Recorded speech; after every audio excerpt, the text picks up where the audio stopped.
하나님 말씀 고린도전서 5장입니다. 고린도전서 5장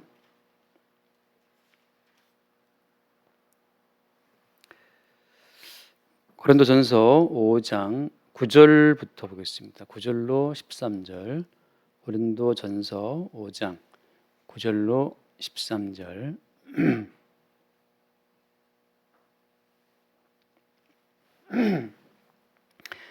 자, 5장 9절. 내가 너희에게 쓴 편지에 음행하는 자들을 사귀지 말라 하였거니와, 이 말은 이 세상에 음행하는 자들이나 탐하는 자들이나 속여 빼앗는 자들이나 우상 숭배하는 자들을 도무지 사귀지 말라 하는 것이 아니니, 만일 그리하려면 너희가 세상 밖으로 나가야 할 것이라. 이제 내가 너희에게 쓴 것은 만일 어떤 형제라 일컫는 자가 음행하거나 탐욕을 부리거나 우상 숭배를 하거나 모욕하거나 술 취하거나 속여 빼앗거든 사귀지도 말고 그런 자와는 함께 먹지도 말라 함이라. 밖에 있는 사람들을 판단하는 것이야 내게 무슨 상관이 있으리요마는 교회 안에 있는 사람들이야 너희가 판단하지 아니하랴. 밖에 있는 사람들은 하나님이 심판하시려니와 이 악한 사람은 너희 중에서 내쫓으라. 아멘. 네, 오늘 우리가 이제 표면적으로 말씀을 대하게 되면 대부분 말씀을 율법적으로 보게 됩니다. 복음을 안다는 사람들도 율법적으로 성경을 보게 되는 그 이유는, 복음을 알았다라고 생각하지만 그 말씀을 대하는 순간 어떤 성령의 역사하심이 없이는 우리는 또 우리의 관점으로 성경을 보기 때문에 그래요. 오늘 말씀 같은 경우에도 우상 숭배하는 자들 이런 얘기들 나오죠. 탐욕하는 자들, 음행하는 자들, 이런 사람들을 교회 안에서 사귀지 말고 쫓으라. 이렇게 이 약한 사람은 너희 중에서 쫓으라 말씀하시잖아요. 그래서 이제 이런 말씀을 대하면 그렇구나, 우리가 이렇게 음행하는 자들, 또 탐욕하는 자들, 우상 숭배자들을 쫓아버려야지 우리 교회 가운데에서, 그렇게 이제 생각한다는 거죠. 그렇게만 말씀을 대하게 되면 말씀이 이제 표면만 접하고 끝나버리는 거예요. 그래서 이런 모든 말씀을 대할 때 항상 그 예수 그리스도의 어떤 십자가의 희생이라고 하는 게 따라오는 겁니다.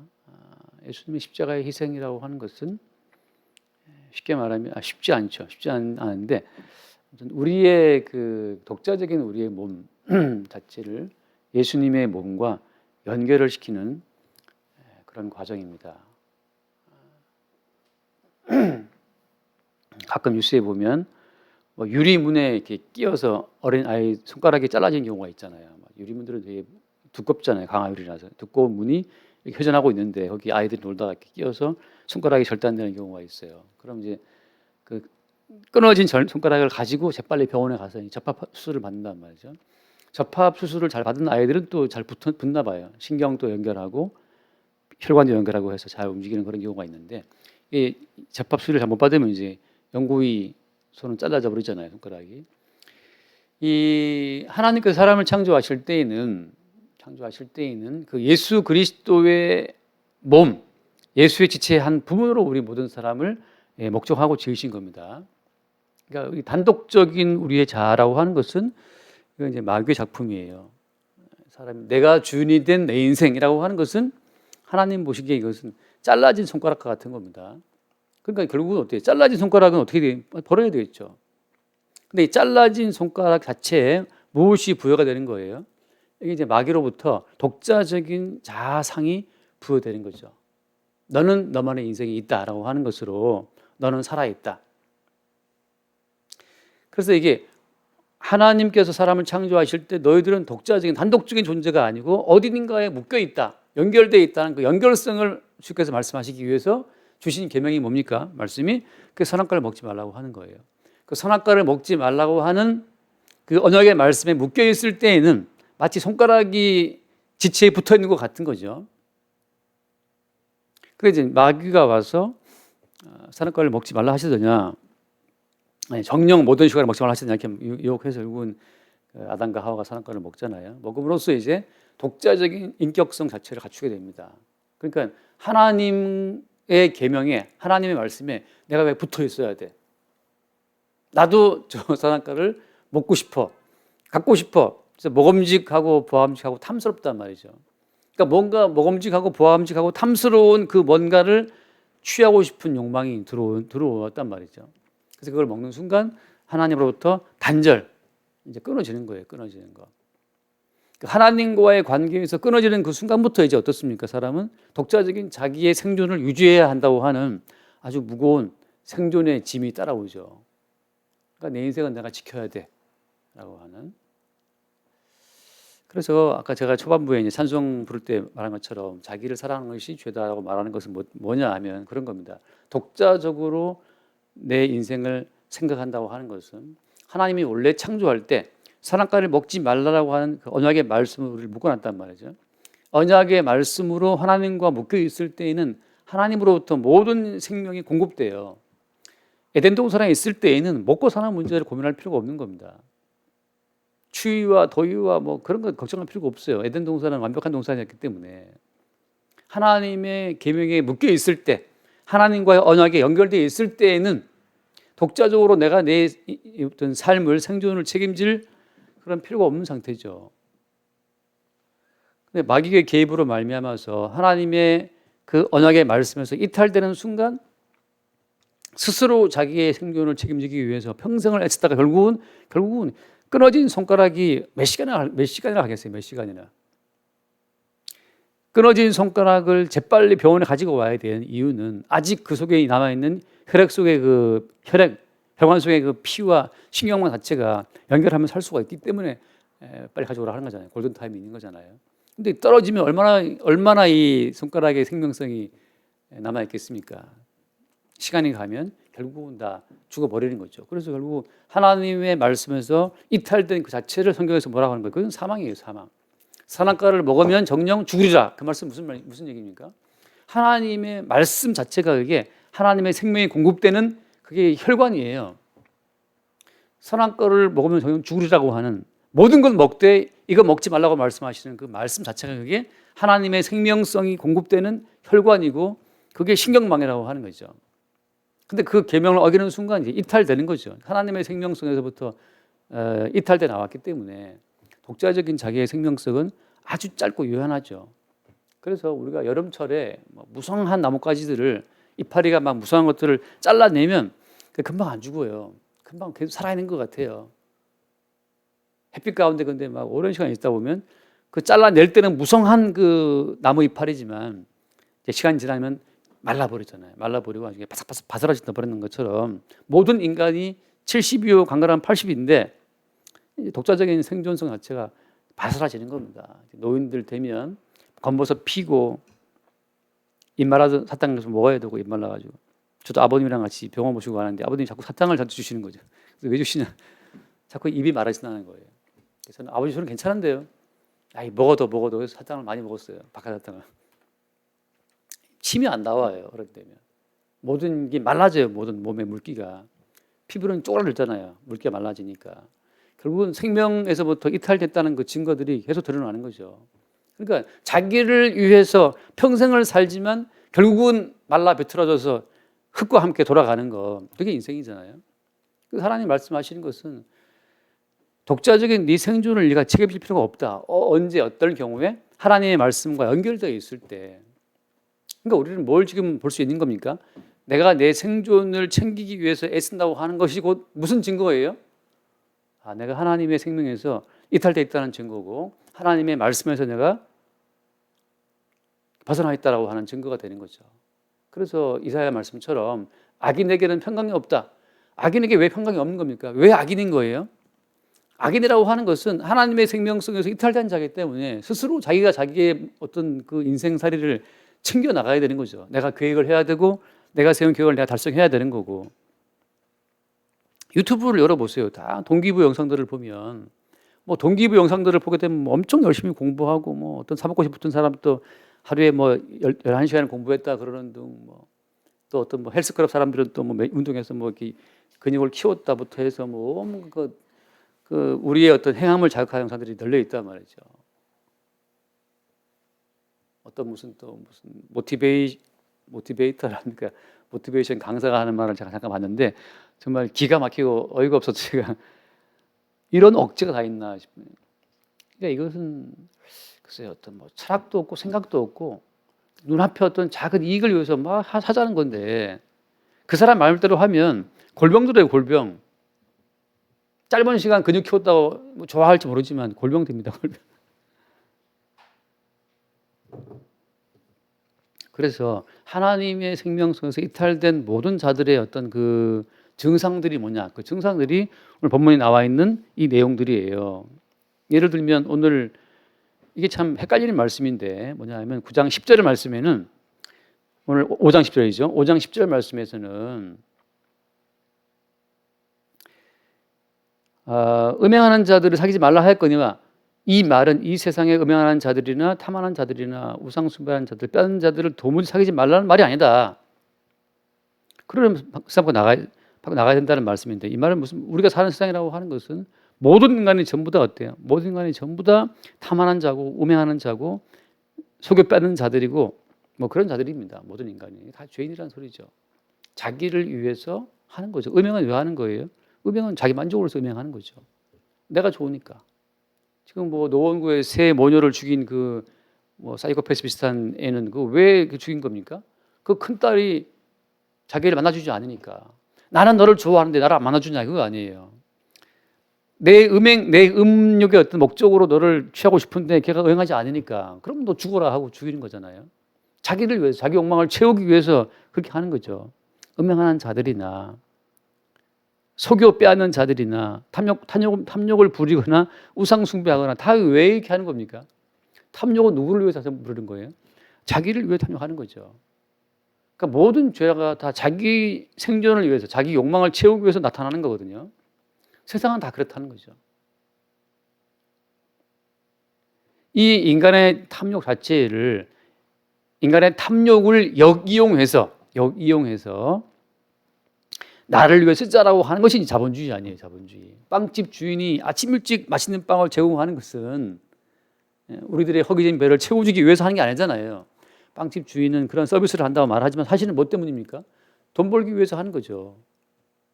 그 빵집 주인의 탐욕이 부자가 되고 싶은 빵집 주인의 탐욕이 결국은 우리에게 뭐가 되는 겁니까? 이익이 된다고 하는 거죠. 그러니까 서로의 탐욕을 합법적인 통로를 가지고 이용하자고 하는 것이 그게 자본주의잖아요. 공산주의는 왜 부자가 많이 가느냐? 이거 불합리하다. 공평해야지. 인간의 탐욕 자체를 이상적인 어떤 하나의 철학으로 때려 부수고자 하는 것이 이제 공산주의잖아요. 근데 무엇으로도 탐욕을 제어할 수는 없죠. 그래서 뭐 현재까지는 그래요. 현재까지는 인간이 구성한 시스템 가운데 그나마 자본주의가 낫다는 거 아니에요. 물론 지금 나오는 뭐 경제 민주화니 그런 개념들은 그렇게 인간의 탐욕을 인정만 해주다가는 결국은 시장이 폭발한다. 자발적으로 기부를 해서 돌아가든지 아니면 어때요? 법을 가지고서 조금 너치처럼 강제를 해서 그 인간의 탐욕의 어떤 그 빵빵해진 구멍을 뚫어서 그 탐욕이 좀 이렇게 압력을 넘지 않도록 폭발하지 않도록 너무 탐욕에 몰두하다 보면 사회가 폭발해 버리거든요. 이게 뭐라 하죠 그것을 죽창 들고 지금 나갈 수 있어요. 적당하게 압력을 빼주는 거죠. 자, 근데 문제는 뭡니까? 성경은 어때요? 성경은 방금 바울이 말한 것처럼 만약 그런 사람들을 도무지 사귀지 않을 것 같으면 세상을 우리가 떠나야 된다는 거죠. 뭘 인정하는 겁니까? 세상이라고 하는 것은 다 자기를 사랑하는 인간의 탐욕이 가득하다는 걸 인정하고 있어요. 만일 그리하려면 도무지 사귀지 말라 하는 것이 아니니 만일 그리하려면 너희가 세상 밖으로 나가야 할 것이다. 그래서 세상이라고 하는 것은 모든 인간들이 자기를 위한 탐욕으로 가득 찬 세상입니다. 그러니까 그 인간의 탐욕에 얼만큼 호응해 주느냐에 따라서 그 사람도 부자가 되는 거예요. 좋은 서비스를 받고 싶은 욕망이 다 있단 말이죠. 그 서비스의 욕망에 호소해서 좋은 서비스 제공하는 사람이 돈 많이 버는 거 아닙니까? 그때 말한 것처럼 중국의 유명한 뭐 호꼬라고 호꼬입니까? 뭐 중국의 한때 그 3차 산업, 서비스 산업이 완전히 엉망일 때 그때 거기에 눈을 뜬 어떤 사람이 정말 최대한 음식 맛은 평균이지만 최대한의 서비스를 제공해서 중국 사람들이 그런 서비스를 받아본 적이 없는 사람들이 거기 감동받아가지고 거기 다 온 거 아니에요. 음식을 먹으러 오는 것이 아니라 음식과 함께 제공되는 서비스 때문에 오는 거죠. 그러니까 좋은 서비스를 환대받고 싶은 인간의 욕망을 파악한 그 누군가가 그 욕망을 최대한 충족을 시켜주니까 그들이 주머니를 열고 지갑을 열고 돈을 주더라는 거 아니에요. 그래서 많이 부자가 됐어요. 그러니까 서로가 서로의 탐욕을 인정하고 탐욕을 이용할 때 나도 살 수 있다라고 하는 것이 이제 합의된 자본주의 시스템 가운데 합의된 하나의 뭐 사항 아니겠어요? 바울이 지금 말하고 있는 것은 세상이 그렇다는 것을 말하면서 근데 문제는 뭐예요? 문제는 12절 말씀에 핵심은 12절 말씀인데 밖에 있는 사람들을 판단하는 것이야 내게 무슨 상관이 있어요? 밖에 있는 사람들이 탐욕을 부리든 말든 복음을 증거하는 바울 내 입장에서는 I don't care 상관없다는 거죠. 서울시장이 누가 되든 일본에도 이번에도 난 신경 안 쓰겠다. 그게 문제가 아니고 밖에 있는 사람들은 어차피 탐욕을 따라 살아가는 다 죄인들이기 때문에 거기에 대해서는 내가 말을 안 하겠는데 그 다음 무슨 말씀은 밖에 있는 사람을 판단하는 것이야 내게 무슨 상관이 있으랴마는 교회 안에 있는 사람들이야 너희가 판단하지 아니하랴. 교회 안에 있는 사람들에 대해서는 어떤 판단이 필요하다는 거예요. 어떤 판단이 필요하다는 겁니까? 세상을 바라보면서 성경 말씀을 가지고 그 세상 사람들의 삶을 통제해 보려고 하는 것은 성경을 지금 잘못 사용하고 있는 거예요. 많은 윤리학자들이 뭐 인류학자들이나 종교학자들이 성경을 가지고 보다 좀 차원 높은 인간 생활에 도움 될까 싶어서 성경 말씀을 끌어들이는 경우들이 있어요. 성경은 인간 어떤 그 풍요로운 인간 생활을 위해서 그런 재료로 쓸 수 있는 게 성경 말씀이 아닙니다. 그렇게 만약에 성경을 쓰려고 하는 사람들이 성경을 읽다가 보면 도저히 인간의 윤택하고 풍요롭고 질서 있는 사회생활을 위해서 갖다 쓸 수 없는 수없이 많은 구절들을 성경에서 만나게 돼요. 그 모든 걸 다 제외하고 뭐 황금률이라든지 뭐 그런 몇 개의 말씀만 갖다 붙이고 응용하고 있는 건데 성경을 훔쳐가는 거예요. 성경을 도둑질하고 가는 겁니다. 서울 성곽에 그 다 이빨이 맞는 그 돌들 가운데 몇 개의 돌을 빼서 내 집 담벼락을 세우는 것과 마찬가지인 거죠.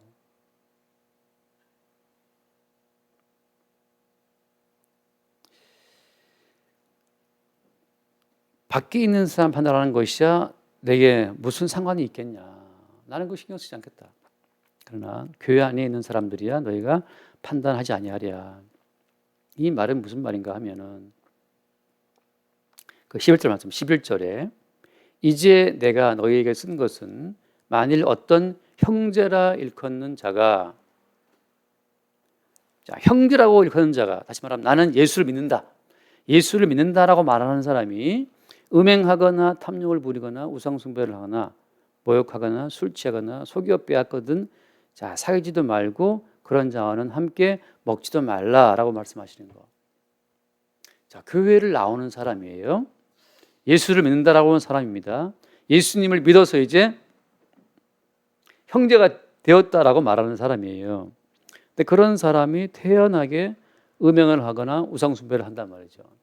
그런 자와는 사귀지 말라. 그런 자는 아니라는 거죠. 자, 이 말씀은 좀 레이어처럼 이게 두 개의 층, 세 개의 층이 있는 말씀이에요. 아까 처음에 드린 말씀처럼 율법적으로 말씀을 대하게 되면 그럼 우리 예수 믿는 사람들은 형제랄 그런 사람들은 절대 음행하지 말고 우상배하지 말고 탐욕을 부르면 안 되는구나 이렇게 이 말씀을 대하게 되면 문자 그대로 율법적으로 말씀을 대하는 거라는 거죠. 모든 말씀을 쥐어짜면 루터가 했다는 말인데 마틴 루터가 그런 말 했다 그래요. 모든 성경 어디든지 비틀어 짜면 거기에서 예수의 피가 나온다. 그런 진짜 엄청난 말을 마틴 루터가 했어요. 저 장로교에서 자랐기 때문에 저는 칼빈에 대한 얘기는 정말 무척 많이 들었는데 루터는 제가 좀 우습게 봤거든요. 감리교 쪽이라고 어쩌고 그렇게 해서. 근데 신학대학원에 가서 도서관에서 그 마틴 루터 갈라디아서 강해를 읽다가 제가 엄청 은혜를 받았어요. 루터라는 사람이 이렇게 진짜 어마어마하게 은혜스러워 깊은 사람이구나를 진짜 정말 너무 놀랐어요. 그 마틴 루터 선집을 읽으면서 느꼈던 감동 자체를 지금도 제가 그 감동을 기억해요. 감동을.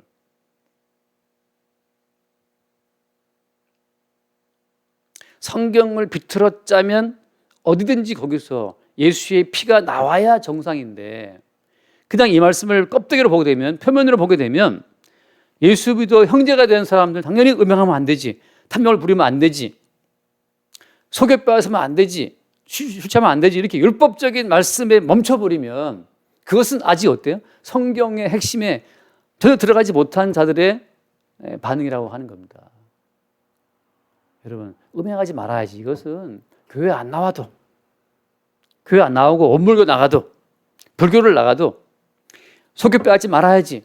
그런 윤리는 어디나 널려 있습니다. 어디 널려 있어요.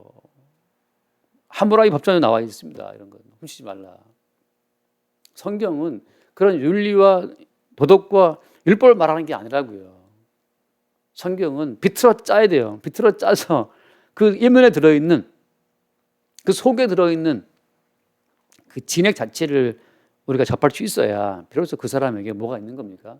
주님의 구원의 생명이 있는 거예요. 오늘 끝에 말씀 보면 13절 말씀에 13절에 이 악한 사람은 너희 중에서 내쫓으라 말씀하시죠. 자, 잘 들어보세요. 성경에서 내쫓으라라고 처음 적용된 게 어떤 겁니까? 쫓아버리라, 추방시켜버려라. 성경에서 처음 추방이 언제죠? 첫 번째 추방이 에덴 동산인데 에덴 동산에서 아담과 하와가 음행을 했습니까? 우상 숭배를 했습니까? 술 취했습니까? 속여 빼앗았습니까? 도대체 뭐 때문에 추방된 거예요? 뭐 때문에? 선악과를 먹지 말라라고 하는 그 하나의 계명을, 하나의 말씀을, 언약을 어겼기 때문에 쫓겨났잖아요. 그 쫓겨남의 그 역사가 쭉 반복됩니다. 아브라함 때 보면 아브라함 때에는 뭐 때문에 주님이 쫓아내라 말씀하시죠? 아브라함의 아들이 있었는데 그 이스마엘을 쫓으라라고 말하잖아요. 쫓으라. 왜 이스마엘은 아브라함 집에서 아브라함 아들인데 쫓겨나야 되는 겁니까? 뭐 때문이죠? 그 이스마엘이 음행을 했습니까? 탐욕을 했습니까? 우상 숭배를 했습니까? 술 취했습니까? 속여 빠졌습니까? 이스마엘이 쫓겨난 이유는 뭐 때문이에요? 하나밖에 없죠. 뭐 때문입니까? 약속의 아들이 아니기 때문에. 아브라함의 아들인 것은 분명한 사실이죠. 아브라함이 태어났으니까. 근데 뭐가 아니었어요? 약속의 아들이 아니기 때문에 쫓겨나는 거예요. 약속의 아들은 누구였어요? 이삭이죠. 천사가 임해서 여호와의 사자가 와서 내년 이맘때에 내게 아들이 있으리라. 그 약속의 말씀에 의해서 태어난 아들이 이삭이고 그 약속의 말씀이 있기 전에 아브라함과 사라의 어떤 인간적인 계획에 의해 태어난 아들이 그게 이스마엘이죠. 이스마엘을 아브라함 집에서 내쫓을 때, 다시 말하면 그 이스마엘 종의 아들은, 약속이 없이 태어난 아들은 약속의 아들과 함께 유업을 얻지 못하리라. 이게 뒤에 또 나올 말씀이에요. 그 뒤에 말씀, 고린도서 6장 말씀 보면, 고린도서 6장 다음에 보겠지만 6장, 예를 들면 6장 9절 이하에 쭉 보세요. 불의한 자가 하나님의 나라를 유업으로 받지 못할 줄 알지 못하느냐. 자, 불의한 자라고 하잖아요. 이스마엘이 쫓겨난 이유는 뭐 때문에? 이스마엘은 약속의 아들과 함께 유업을 얻지 못하리라. 유업을 얻지 못하리라. 그 유업이 하나님 나라를 말하는 그림자잖아요. 이스마엘은 개별적으로 어떤 법을 어겨서 쫓겨난 것이 아니에요. 언약의 말씀에 의해서 태어난 아들이 아니기 때문에 쫓겨나는 겁니다. 그 뒤에 말씀 보면 이삭이라고 하는 사람이 쌍둥이를 낳잖아요. 근데 왜 에서는 아버지로부터 복받지 못하죠? 저주를 받죠. 약속이라고 하는 어떤 줄기가 계속 그 집안에 작동하고 있는 겁니다. 약속이라고 하는 그 줄기에 의해서 약속의 자손 이해는 다 쫓겨나는 거죠. 자, 마찬가지 오늘 본문 말씀도 마찬가지인데 본문 말씀 가운데에서 이 악한 사람은 너희 중에서 쫓아버려라 말씀하시는 이유는 지금 이 사람들이 약속의 취지를 모르는 사람들이에요. 약속이 있는 자의 증거는 뭐겠습니까? 이스마엘은 아브라함의 아들이죠. 할례 받기 전에 태어난 아들이 이스마엘이잖아요. 할례 언약 전에 태어난 아들 이스마엘. 할례 받은 이후에 아브라함 이름은 아브라함으로 바뀌잖아요. 그러니까 할례 언약 이후에 혈육의 모든 관계가 끊어진 상태에서 태어난 아들이 이삭이라는 말이죠. 언약에 의해서. 할례 언약 전에 아브라함 되기 전에 아브라함 상태에서 난 아들은 이스마엘이고 육체의 아들이잖아요. 그럼 약속의 아들이라는 것의 특징이 뭡니까? 약속의 아들과 육신의 아들 그 차이점은 육신 가운데 있어요, 없어요? 이삭과 이스마엘이 육체적으로 봤을 때 차이가 있습니까, 없습니까? 오히려 누가 더 힘은 더 좋아요? 힘은 더 좋아요, 이스마엘이. 자, 제가 드릴 말씀은 뭐냐면 육신이라는 점에서 똑같다고 하는 거죠. 똑같이 먹어야 되고 배설해야 되고 똑같이 음행이 있고 똑같이 탐욕이 있어요. 약속의 아들이나 육신의 아들이나 육체적인 모든 특징은 어떤 특징은 똑같다는 거죠. 똑같다. 예수 그리스도를 믿어서 성령 받은 사람이나 안 그런 사람이나 똑같아요. 뭐가? 육체의 욕망은 똑같습니다. 육체의 욕망. 그 똑같은 육체의 욕망이 마치 다른 것처럼 머리를 깎고 회색 옷을 입는 자체가 그게 자기를 속이는 외식이 되는 거예요. 머리 빈다고 해서 인간의 욕망이 사라집니까? 회색 옷을 입는다고 인간의 욕망이 사라져요? 캐톨릭 신부들처럼 로망칼라 옷을 입는다고 해서 갑자기 모든 육체의 욕망이 스르륵 사라집니까? 아니에요. 육신의 표를 내서 육체의 욕망을 통제하는 것은 그건 그냥 눈 감고 아웅하는 자기를 속이는 거죠. 자, 동일하게 약속으로 인해 태어난 이삭이나 약속 이전에 육체로 태어난 이스마엘이나 육신이기는 똑같아요. 다만 뭐만 다르다. 나의 존재는 언약의 말씀으로 존재한다는 것만 달라요. 육신은 똑같지만 그 육신의 의미만 달라요. 의미. 어떻게? 내 존재는 약속의 말씀으로 인해 형성되었다고 하는 것. 그 약속의 말씀으로 태어난 그 자녀의 마지막 실체가 뭐예요? 그 실체가 말씀에 의해서 계속 예언되었던 약속의 아들 예수님이죠. 자, 언약의 자손이라고 하는 것은 다시 말해서 언약의 자손의 실체로 오신 예수 그리스도와 한 몸으로 연결되어 있다고 하는 거죠. 제가 아까 초반에 드린 말씀처럼 잘라진 손가락은 조만간 죽어버리죠. 절단된 손가락하고 붙어있는 손가락하고 DNA를 검사하면 달라요? 같아요? 이스마엘과 이삭을 유전자 검사를 의뢰해서 친자 확인을 한다면 이스마엘과 이삭이 유전자 검사에서 똑같겠습니까? 다르겠습니까? 아브라함 아들이 맞아요? 아니에요? 100% 맞죠. 거의 자식들은 부모 유전자의 거의 99.9% 100%를 뺏기잖아요. 뺏겨요. 형제 사이에는 50% 뺏긴다는 거 아니에요. 형제끼리는 한 50% 담는다는 거 아니에요. 자식과 부모 사이에는 거의 100% 담는 거고. 자식들을 보면서 쟤 왜 저러지라고 할 게 없는 게 사실 그게 내 유전자가 거의 100% 갔어요. 그게 내 모습이라고. 쟤 왜 저러지 그러는데 그게 네 모습이야. 이스마엘과 이삭은 육체적으로 DNA 검사를 하면 똑같아요. 차이점은 뭐예요? 차이점은 약속의 말씀이 있다고 하는 것. 다시 말하면 약속의 주인공 되신 예수 그리스도와 붙어 있다고 하는 것만 다른 점이에요. 잘라진 손가락이나 붙어 있는 손가락이나 똑같은 유전자예요. 똑같은 DNA를 갖고 있다고. 차이점은 어디에? 차이점은 몸에 붙어 있느냐 아니면 절단돼서 떨어져 나가느냐 그 차이밖에 없습니다. 나간 것은 조만간 부패해지겠죠. 조만간 썩어지겠죠. 붙어 있는 건 계속해서 몸으로부터 혈액을 받고 신경을 받아서 활동하겠죠. 그 차이밖에 없어요. 자, 그렇다면 약속의 실체이신 예수께 붙어 있는 사람의 어떤 특징이 있다고 하는 거예요. 약속의 몸에 붙어 있는 자의 특징이라고 하는 것은 어떻습니까? 계속해서 뭔가에 좀 더러운 얘기 있으지만 계속 살아있는 몸은 계속해서 뭔가 배설이 이루어집니다. 배설이 이루어져요. 뭔가를 끝없이 얻지만 계속 뭔가를 내보냅니다. 사람은 하루에 뭐 그 허준에 쓴 동의보감 나오지만 하루에 뭐 몇 말 몇 대의 물과 곡식을 먹고 몇 말 몇 대의 뭐 대변 소변을 내보낸다 뭐 그런 이제 그 나와요. 허준의 그 동의보감 나오면 그런 것처럼 사람이 살아있다는 것은 계속 뭔가를 먹지만 계속 뭔가를 버린다는 거예요. 땀으로 버리고 콧구멍으로 CO2로 버리고 콧물 눈물로 버리고 뒤로 뭐 예? 대소변으로 버리고 계속 버려요. 근데 죽은 자는 들어가는 것도 없고 버리는 것도 없어요. 그리고 썩어지는 거죠. 자, 오늘 사도 바울이 한 말씀이 굉장히 심오한 말씀인데 이게 무슨 말이냐? 형제라고 일컫는 자가 음행하거나 탐욕을 부리거나 뭐 한다면은 사귀지 말라. 이 말은 무슨 말인가 하면은 진짜 형제는 자기의 내부에서 유출되는 음행과 우상 숭배와 탐욕을 본인이 알아요. 자, 그래서 이러한 죄로 말미암아서 예수님이 십자가에 피흘었다고 하는 그 피의 은총을 다시금 받습니다.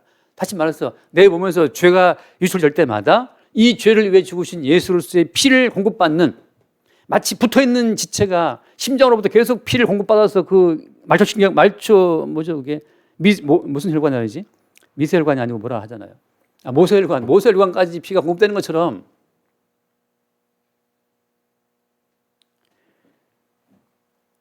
혈관에 피가 공급됨으로 말미암아서 땀으로 배출되고 요편이 빠져나가더라도 계속해서 피가 공급되어서 거기 썩지 않고 돌아가는 것처럼 약속의 자손이라고 하는 것은 자기 자신의 죄악됨을 안다 모른다? 자기의 몸에서 유출되는 죄성을 알아요. 알 때마다 이래서 어때? 그것으로 말미암아서 십자가에서 피 흘리신 예수의 피의 은혜를 공급받는다고 하는 것. 피의 은혜를 공급받아서 나의 모든 죄가 용서함 받았다는 것을 아는 사람 입장에서는 자기가 음행하고 있다, 우상숭배하고 있다, 술 취하고 있다 그런 가치를 반복적으로 자랑할 수 없다고 하는 거죠. 그런 죄인됨을 자랑할 수 없다고 하는 거예요. 지금 이 사람들은 뭐냐? 예수님이 나를 위해서 피를 주어줬기 때문에 내가 이제 무슨 죄를 해도 나는 아무 상관이 없어. 자기 자신이 이미 한 번 죄로 사함 받았기 때문에 이제 내가 뭘 해도 나는 상관없지. 난 막 살 거야. 막 산다 이 말이죠. 그 막 사는 것 자체는 제가 말하지 않았는데 막 사는 과정을 통해서 무엇이 공급되지 않으면, 예수 그리스도의 피가 공급되지 않으면 그는 잘라진 신체예요. 잘라진 신체. 뽑혀나간 머리카락입니다. 잘라진 손톱 같은 거죠. 자, 말씀 하나 보겠습니다. 말씀을 보면 예를 들어서 빌립보서 말씀을 보면 제가 예전에 참 이거 잠깐 그 용준 형제 때문에 제가 탁 진짜 은혜 받았던 말씀이에요. 빌립보서 몇 장이냐? 3장 3장 보면 여러분은 지금 이해하겠죠? 3장 7절 말씀. 빌립보 3장 7절. 그러나 무엇이든지 내게 유익하던 것을 내가 그리스도를 위하여 다 해로 여길 뿐더러 이렇게 말했죠. 자, 내게 유익하던 것을 어때요? 어떻게 여긴다? 해로 여긴다. 나에게 유익한 걸 내가 왜 해로 여깁니까? 여러분 뭐 영어 공부 유익합니까? 유튜브 보니까 뭐 6개월 만에 토익 몇 점 맞은 사람 뭐 나오더라고 이렇게. 어떤 사람은 뭐 1년 만에 사법고시를 패스했대요. 그렇게 치열한 얘기를 들으면 제가 자극이 돼요. 동기부여 되더라고. 근데 내게 유익하던 것을 내가 해로 여긴다. 이게 뭔 얘기입니까? 그 다음에 8절 말씀 또한 모든 것을 해로 여긴다. 전부 다 모든 것이 해라는 거지. 뭐 때문에? 내 주 그리스도 예수라는 것이 가장 고상하기 때문이다. 그러면서 내가 그를 위하여 모든 것을 잃어버리고 뭐라고 했습니까? 배설물로 여김은 그리스도를 얻고. 여러분, 나를 위해 유익한 모든 것들이 배설물로 빠져나가지 않으면 무엇이 공급이 안 된다? 그리스도를 얻고 하는, 그리스도가 안 들어오는 거예요. 그리스도가 내게 공급이 새로 안 되면 그 사람은 버리운 자고 죽은 자예요. 그 사람하고 사귈 필요 없습니다. 그래서 생명의 교류가 없어요. 오늘 너에게 빠져나간 육체의 어떤 고백, 사실은 내가 성경을 2번 읽었거든.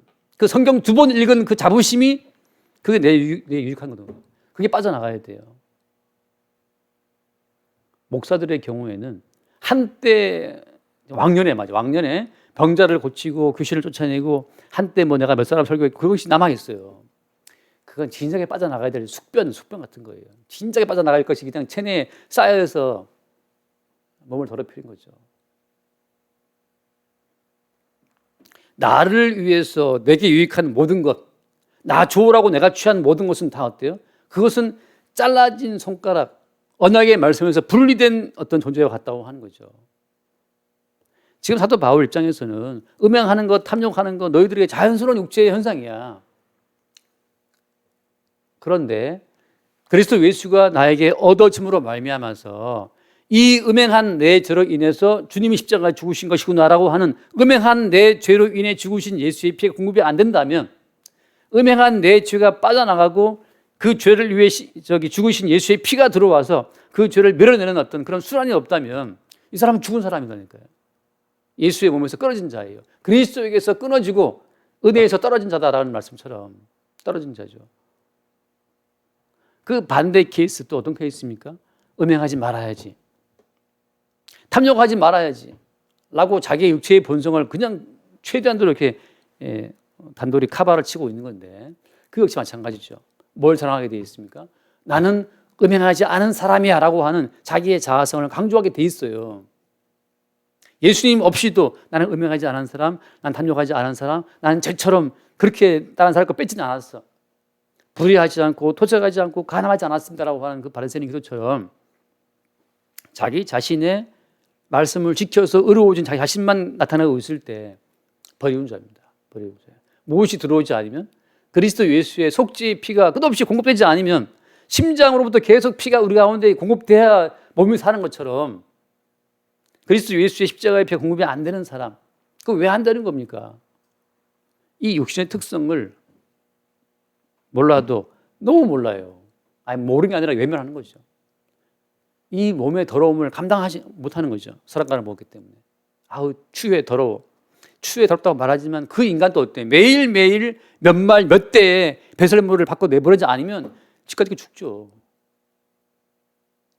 참 용변 볼 때마다 제가 느끼는 것은 우리 인간의 몸은 참 낮고 추한 몸이구나. 어쩔 수 없구나. 매일 세수를 해야 되는 안타까운 상황. 매일 세수를 해야 되는 그 귀찮음. 머리를 감아야 되는 그 귀찮음. 왜? 안 감으면 냄새나고 떡지고 뭐 생기고.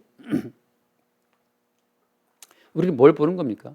아무리 나를 위해서 갖다 채워도 결국 우리의 몸은 날아가지는 몸이고 죽을 몸이기 때문에 여기서 차이점은 어디에 있느냐? 그리스도 예수 속죄의 피가 계속 공급되는 말미암아서 나로서는 죽고 나를 위해 죽으신 예수님의 그 속죄의 피 속에 내가 산다는 것을 알 때 그 사람만이 모든 성경을 비틀어서 피를 보는 사람이요, 자기의 인생을 쥐어짜서 내 인생을 쥐어짜면 나오는 것이 피가 후쑥 떨어져야 그게 구원받은 사람이죠. 대신 죽으신 예수의 속죄의 피로 인해 내가 살고 있다고 하는 것을 느끼는 사람들, 그걸 매 순간순간 새로운 사건 속에서 경험하게 되는 사람들, 반드시 거기에 뭐 따라온다는 거? 배설물처럼 빠져나가는 것. 이렇게 내가 음행하는 자고, 이렇게 내가 나만 아는 자고, 이게 돈만 밝히는 자고, 내가 내 생존을 책임지려고 내가 애쓰는 자고, 돈이 있으면 우울증은 어디 갔었어 하고 막 샤라라라 노래 부르고, 돈 없으면 갑자기 우울해지고. 그런 생각이 들어요. 우울증 심하다는 사람에게 제가 아까 그 상상을 하죠. 우울증으로 누워있는 사람에게 제가 로또 1등 됐다, 1등 된 것 갖다 주면 글쎄요, 우울증이 한 80% 이상은 낫지 않을까 싶어요.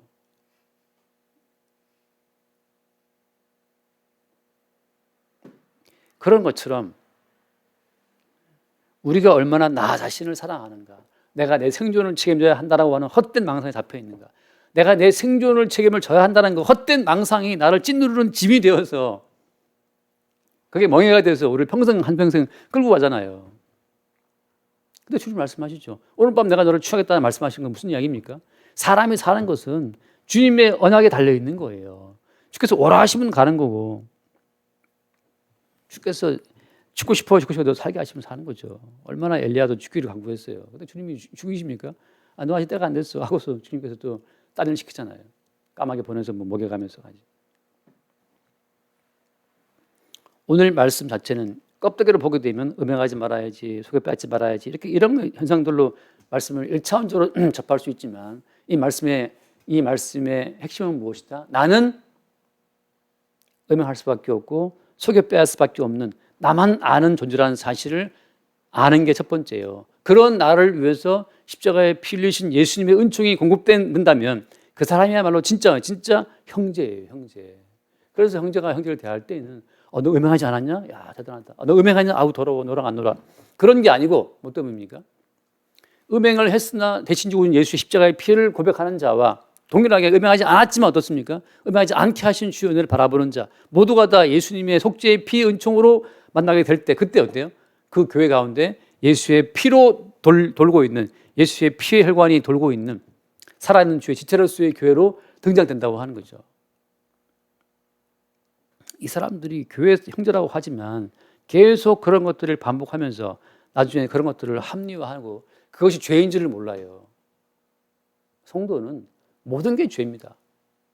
제가 한 말씀처럼 제가 설교할 때도 제가 죄라고 말하잖아요. 왜? 설교하는 그 순간에도 이 목사는 자기를 생각함으로 죄를 범할 수 있어요. 설교를 하면서 내가 죄인이라는 사실을 아는 그 순간 나의 죄인됨은 빠져나가고 십자가의 피를 흘리신 속죄의 피가 들어올 때 그런 순간을 통해서 어떻습니까? 모든 사람들이 우리 모두가 다 예수의 피로 존재하는 피의 백성이 된다고 하는 거죠. 말씀 하나 읽고 마치겠습니다. 요한계시록 종종 보는 말씀이지만 요한계시록 5장 요한계시록 5장 말씀 보면 5장 9절 그들이 새 노래를 불러 이르되 두루마리를 가지시고 그 인봉을 떼기에 합당하시도다. 일찍이 죽임을 당하사 각 족속과 방언과 백성과 나라 가운데서 사람들을 피로 사서 하나님께 드리시고라고 했죠. 피로 사서 하나님께 드리시고 우리가 무엇을 음행하지 않아서 토색하지 않아서 욕심 부리지 않아서 우리가 하나님 백성 된 게 아니에요. 어린 양으로 피 흘리신 예수의 피값으로 우리가 그 뒤에 말씀 10절 말씀 그들로 우리 하나님 앞에서 나라와 제사장들을 삼으셨으니 하나님 앞에선 하나님 나라가 되고 제사장이 됐다고 하는 것은 우리가 뭐하고 하지 않아서라는 그 율법적인 차원에서 이루어진 것이 아니고 어린 양의 속죄의 피로 인해서 됐다고 하는 거죠. 그 우리의 죄성이 나타나는 그 순간마다 이러한 죄에서 우리를 구속하신 예수의 피를 보게 되는 그 선순환이 이루어지는 자들이 예수님의 생명의 피를 공급받는 교회에 된 백성이라고 하는 겁니다. 말씀을 대할 때 우리의 나만 생각하는, 나만 챙기는, 내 욕망만 생각하는, 내 욕망만 생각하니까 나를 안 좋아해 네가 결국 죽여버리는 그 어떤 살인 욕망까지 말이죠. 그 나만 생각하는 네가 내 욕망을 안 채워줘? 너 미워, 너 떠나가. 나만 생각하는 그 죄성 자체가 항상 이게 표현될 때마다 그것 때문에 죽으신 십자가의 피가 우리 가운데 공급되는 순간 심장이 한 번씩 박동할 때마다 피가 뿜어져 나오는 것처럼 우리의 죄성이 그 피 앞에서 발각되고 드러날 때마다 그게 살아있는 몸된 주의 교회, 연합된 성도라고 하는 거죠. 지금 사도 바울은 그 교회를 초점으로 두고 이야기를 펼치고 있는 거예요. 날마다 우리의 삶 가운데서 내게 유익하던 것을 챙기는 나의 죄성이 발각되고 그 죄성을 배출시키면서 그리스도 예수의 십자가의 피가 확확 몰려드는 이래서 주님이 십자가에 죽으신 것이구나. 이래서 오직 내 공로가 아니고 십자가에 죽으신 예수의 은총으로 내가 살아가는 것이었구나. 라고 그 피의 은혜가 우리 가운데 팍팍 공급되는 것. 그 은혜의 순간들이 있게 되기를 바랍니다. 기도하겠습니다. 존귀하신 주님 감사합니다. 독자적인 내 인생이 아니요. 내가 홀로 챙겨야 될 내 인생도 아니요. 오직 예수님이 피로 우리를 사셨으므로 우리가 하나님 나라가 되고 그의 거룩한 백성이 된 것을 고백합니다. 날마다 살아있는 예수로서의 속죄의 피의 박동을 우리 삶 가운데 늘 경험할 수 있도록 주여 우리를 주의 은혜의 길로 이끌어 주옵소서. 우리 주 예수 이름으로 기도드립니다. 아멘.